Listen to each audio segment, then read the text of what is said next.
dicen de vuelta. No, me gusta llevar la contra. Que me gusta llevar la contra. Vamos al rollo. Vamos a regresar.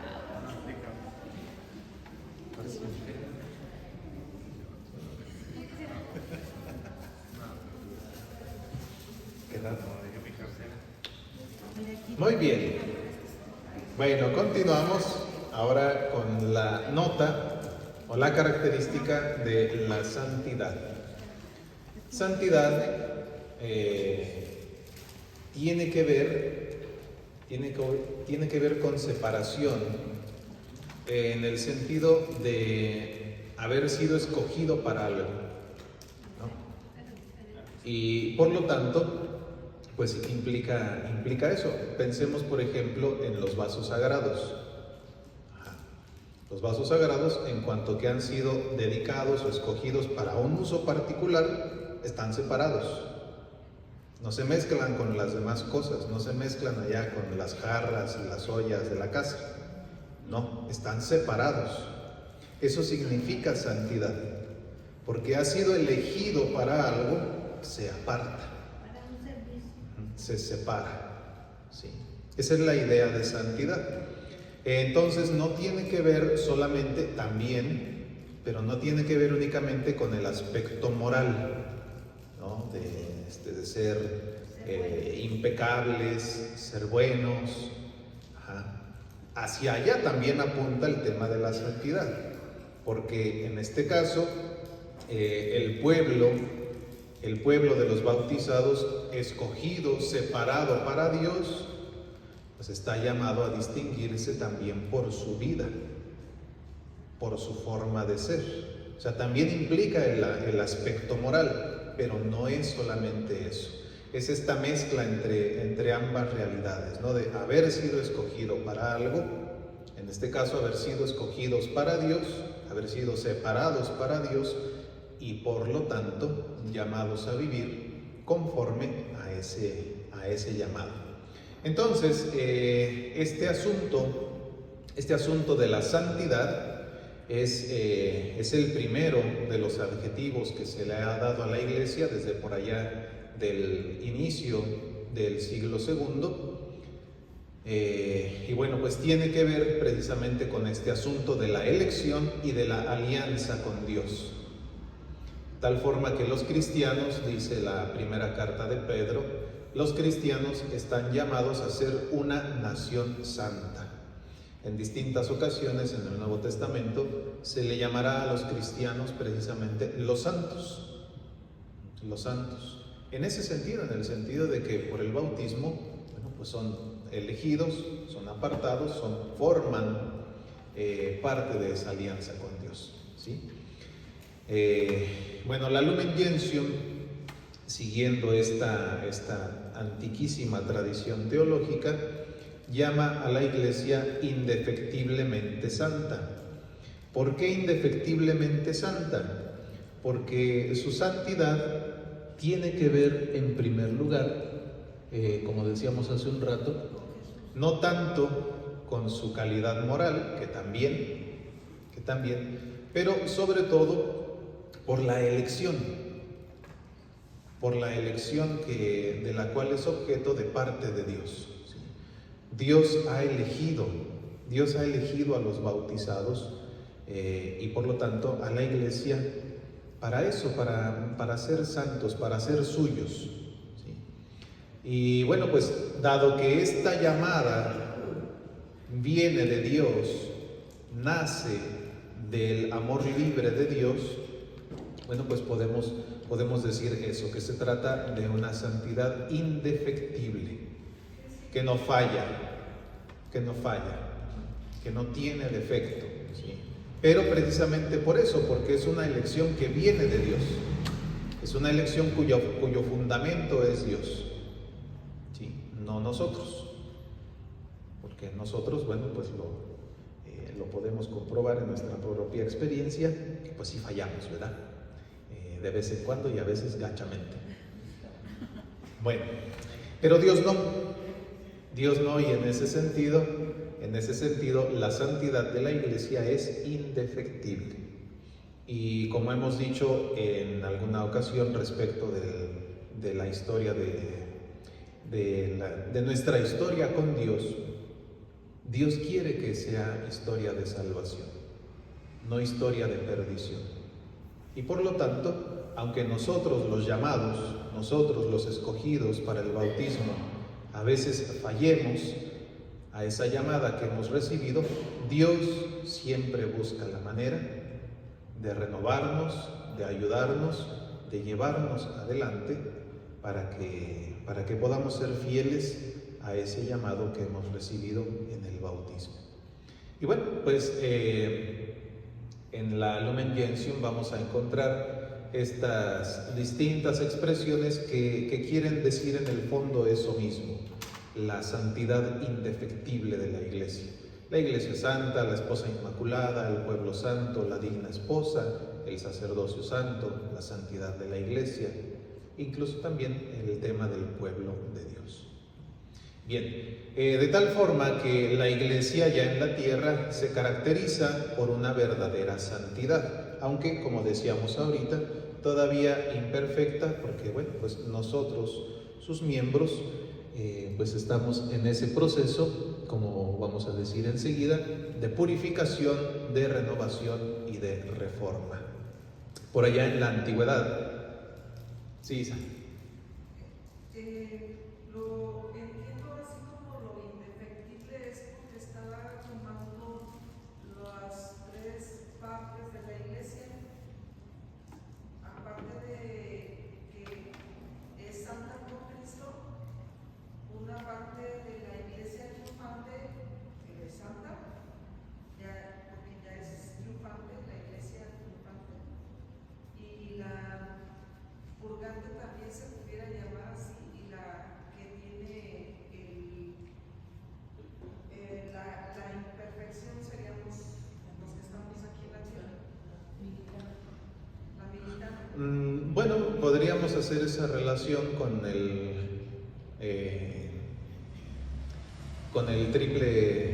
triple estadio de la Iglesia, ¿no? Que es la Iglesia triunfante, la Iglesia purgante y la Iglesia peregrina o militante. Ajá. Sí, podría ser, pero este asunto de que es indefectiblemente santa, decíamos hace un ratito, tiene que ver más bien con Dios. O sea, es indefectiblemente santa por Dios. Claro, también ahí va incluido el esfuerzo que cada miembro hace por mantenerse fiel a esa alianza hecha con Dios por el bautismo, ¿no? Pero en primer lugar es una santidad que viene de Dios, que depende de Él. Y sí, esa santidad la podemos ver en distintas medidas, tanto en la Iglesia triunfante como en la purgante como en la militante. Sí, bueno, decíamos que ya desde pronto en la Iglesia se van dando ciertos movimientos heréticos, por ejemplo el donatismo, que considera que a la Iglesia solamente pueden pertenecer los que son moralmente intachables, ¿no? Solamente ellos pueden formar parte de la Iglesia. Y por eso, por ejemplo, desde muy temprano, ¿no? por allá del siglo V, San Agustín dirá, no, la Iglesia pues siempre será una mezcla, y se basa en dos figuras del Evangelio que bueno, pues que precisamente dicen eso: la figura del trigo y de la cizaña, y la figura de la red, en la que hay peces buenos y peces pues no tan buenos. Y dice San Agustín, esa es la realidad de la Iglesia. La Iglesia no es, como dijo en su momento el Papa Francisco, de feliz memoria, la Iglesia no es un museo de santos. Que bueno que hay algunos, pero la Iglesia no es eso, no es un museo de santos, no es un lugar donde hay pura santidad irradiándose por todos lados. Nos encantaría, pero la verdad es que no es así. No es así. Hay una mezcla de trigo y de cizaña. Hay una mezcla de peces buenos y peces ya pasaditos, que ya no están tan buenos. Y bueno, pues por lo tanto, nosotros que somos miembros de la iglesia, pues debemos tener siempre esta conciencia de que estamos llamados a la conversión. Y este asunto de la necesidad de conversión, pues también llevará a que con el tiempo se vaya desarrollando más claramente todo lo que tiene que ver con la teología penitencial, ¿no? Todo lo que tiene que ver con el sacramento de la reconciliación. Y bueno, pues finalmente dirá la Lumen Gentium que la iglesia pues es una realidad compleja en la que, se acuerdan, ya lo habíamos dicho, están unidos el elemento humano y el elemento divino, y por lo tanto la iglesia tiene necesidad de purificación. Bueno, entonces, la iglesia es santa en cuanto que ha sido elegida por Dios para formar parte de esta nueva y definitiva alianza. Esa elección implica la exigencia de una vida moral que sea conforme al llamado que se ha recibido. Esa exigencia no siempre se cumple, no todos los miembros de la iglesia cumplimos dicha exigencia, y por eso hay que reconocer también que, bueno, pues que la iglesia también tendrá siempre este aspecto de necesidad de renovación. Espérenme un minuto, por favor.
Ok, bueno, entonces, continuamos. Ya hemos hablado de la unidad, ya hemos hablado de la santidad, y ahora pasamos al tema de la catolicidad, la Iglesia universal y verdadera.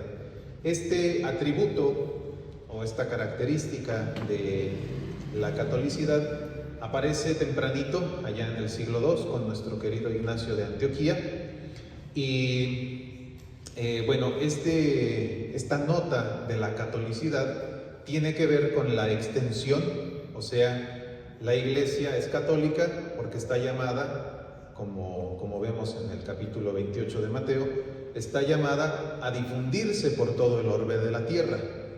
En ese sentido es católica, universal, está llamada a expandirse a todo lo largo y ancho de la tierra, pero también tiene que ver con una cualidad, y es que solamente en la iglesia, en esta iglesia fundada por Cristo, que es Dios y hombre verdadero, encontramos aquello que responde a la totalidad de los deseos del corazón humano. Entonces, en un sentido existencial, la iglesia es católica porque solamente en ella el hombre encuentra todo lo que necesita para llegar a ser pleno. Y eso no lo va a encontrar en ningún otro lugar. Y no es porque nosotros seamos Juan Camareji, no, es porque Dios ha querido confiarle a esta iglesia, que es la iglesia de Cristo, ha querido confiarle la verdad. Y entonces la catolicidad tendrá que ver con estas dos características, tendrá que ver con la extensión y tendrá que ver también con este punto existencial, ¿no? En ella se encuentra todo aquello necesario para darle plenitud al corazón humano. Muy bien, bueno, por lo tanto, dirá la Lumen Gentium, allí en el numeral 13, por lo tanto, todos los hombres están invitados a esta unidad católica del pueblo de Dios, que prefigura y promueve la paz universal. A esta unidad pertenecen de diversas maneras y a ella están destinados los católicos, los demás cristianos e incluso todos los hombres en general, llamados a la salvación por la gracia de Dios. Muy bien. Y bueno, pues ahí en el numeral 17 de la Lumen Gentium se hace esta invitación que para todos nosotros pues debería ser una exigencia, no solamente una invitación, que la totalidad del mundo se transforme en pueblo de Dios, para que en Cristo, cabeza de todos, se dé todo honor y toda gloria al Creador y Padre de todos, que tiene que ver con lo que decíamos hace ratito del ecumenismo, ¿no? No basta con decir, pues aquí nos llevamos bien, no, el esfuerzo tiene que ser ese, que la totalidad del mundo se transforme en pueblo de Dios. Por eso es iglesia católica, ¿sí? No es iglesia ecuménica, no somos iglesia ecuménica, somos iglesia católica. Entonces no se trata de decir, mira, tú te quedas allá, yo me quedo aquí, todos felices y contentos. Tenemos que buscar las formas para que ese ecumenismo sea un ecumenismo misionero.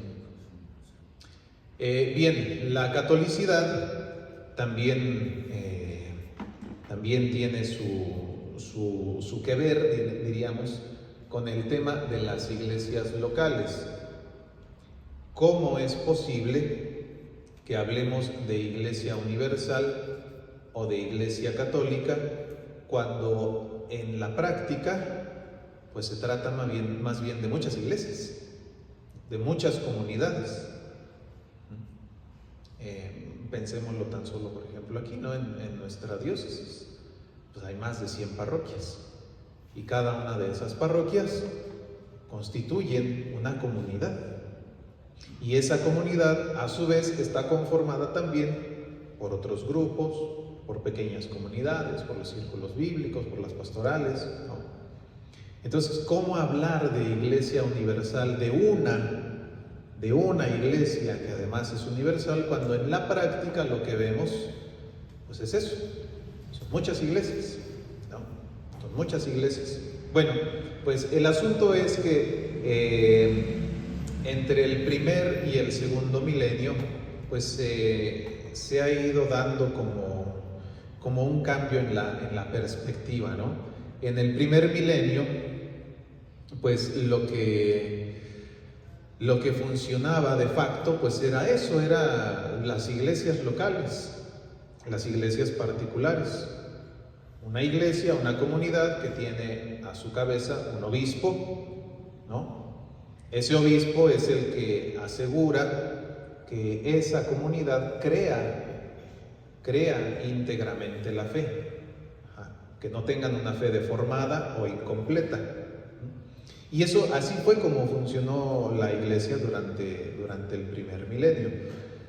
Solamente con el tiempo, y como hemos visto, ha tenido mucho que ver el aspecto de las luchas de poder por una parte, el aspecto de la reforma protestante por otro, el aspecto también de la ruptura con Oriente, ¿no? Por allá del siglo XI. Ha habido distintos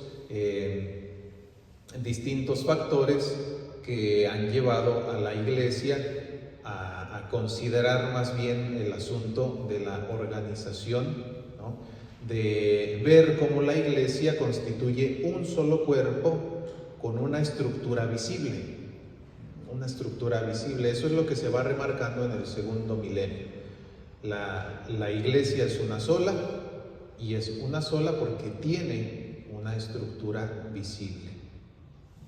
Que bueno, pues con el tiempo esto fue dándole paso especialmente al tema del papado.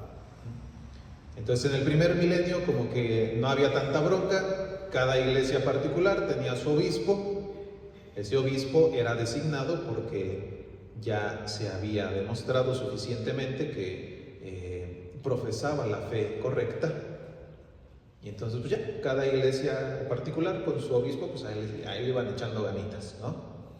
A partir de estos eventos de los que hemos hablado, en el segundo milenio pues se ha visto la necesidad de remarcar como de una forma visible esta unidad de la iglesia, no solamente de las iglesias locales, ¿no?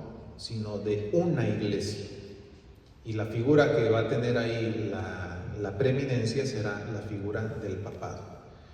Y bueno, pues la relación que hay entre las iglesias particulares y la iglesia universal, pues la encontramos resumida ahí en el numeral 23 de la Lumen Gentium, que dice: el romano pontífice, como sucesor de Pedro, es principio y fundamento perpetuo y visible de la unidad, tanto de los obispos como de la muchedumbre de los fieles. Cada uno de los obispos, por su parte, es el principio y fundamento visible de la unidad en sus iglesias particulares, formadas a imagen de la Iglesia universal. En ellas y a partir de ellas existe la Iglesia católica, una y única. Entonces, teniendo al romano pontífice como punto de unión, todas esas iglesias particulares, en ellas y a partir de ellas existe la Iglesia católica.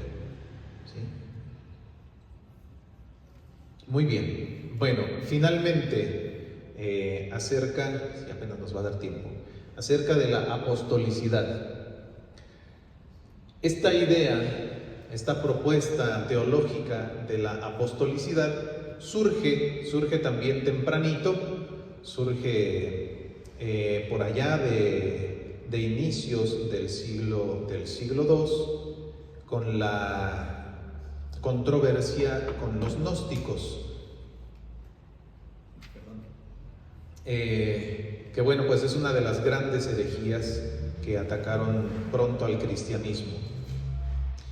Y para luchar con el error de los gnósticos, que proponían unas cosas bien locas, yo creo que ni ellos entienden, porque sí tienen unas ideas muy raras. Bueno, pues dice San Ireneo de León, bueno, pues para que se distingan las comunidades que son verdaderamente católicas de aquellas que no lo son, de aquellas que están influenciadas por el gnosticismo, la herramienta será la tradición que viene de los apóstoles y que se guarda en las iglesias por sucesión. La idea que presenta Ireneo de León será la tradición por sucesión, es decir, para asegurarnos de que las iglesias particulares están siendo enseñadas y dirigidas de forma adecuada, en lo que hay que fijarnos es en que estén enseñando lo mismo que enseñaron los apóstoles. Eso es lo importante. A eso es a lo que se refiere con tradición por sucesión. Que los que ahora están al frente de las comunidades estén enseñando lo mismo que recibieron de los apóstoles y de sus sucesores. Eso es lo que significa tradición por sucesión. Y bueno, pues entonces la apostolicidad tiene que ver con eso, con que los que hacen cabeza de las iglesias particulares enseñen lo mismo que enseñaban los apóstoles. Claro, el concilio reconocerá que hay algo que es propio de los apóstoles y que pues no se puede replicar en el tiempo. Y es que solamente los apóstoles conocieron personalmente a Jesús. Eso es algo propio de ellos. Solo los apóstoles caminaron junto a Jesús. Solo los apóstoles vivieron, respiraron el mismo aire que Jesús, comieron la misma comida que comió Jesús. Solo ellos. Entonces eso no se puede replicar. No de la misma forma en que lo vivieron ellos.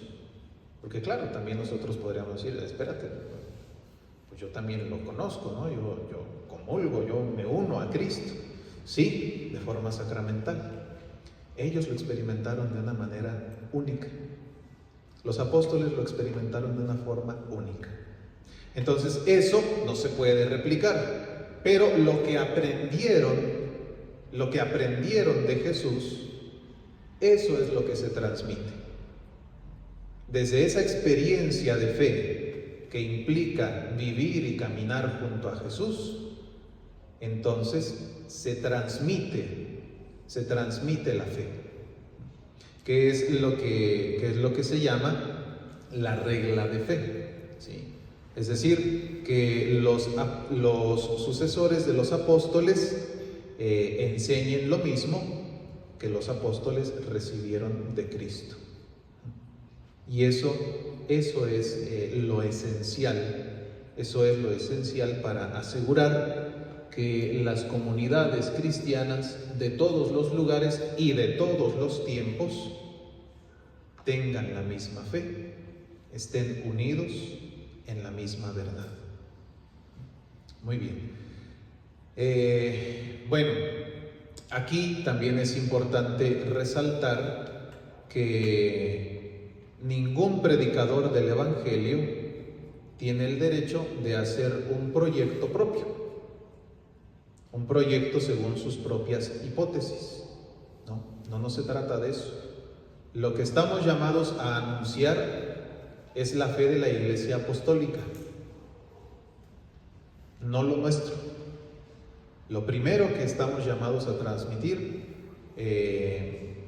comenzando por los sucesores de los apóstoles y todos los demás en lo que nos toca, lo que estamos llamados a transmitir es la fe de la Iglesia Apostólica, no nuestra propia inventiva, no nuestras propias ideas, ¿no?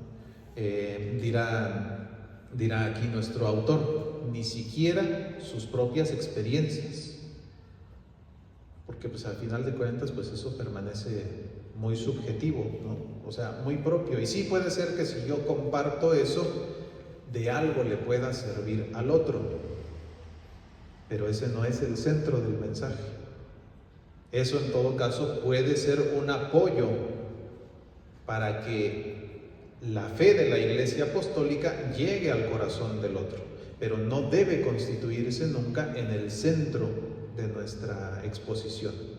No debe constituirse nunca en el centro de nuestra evangelización. Lo primero que hay que dar, lo primero que hay que anunciar es la fe apostólica, no la mía,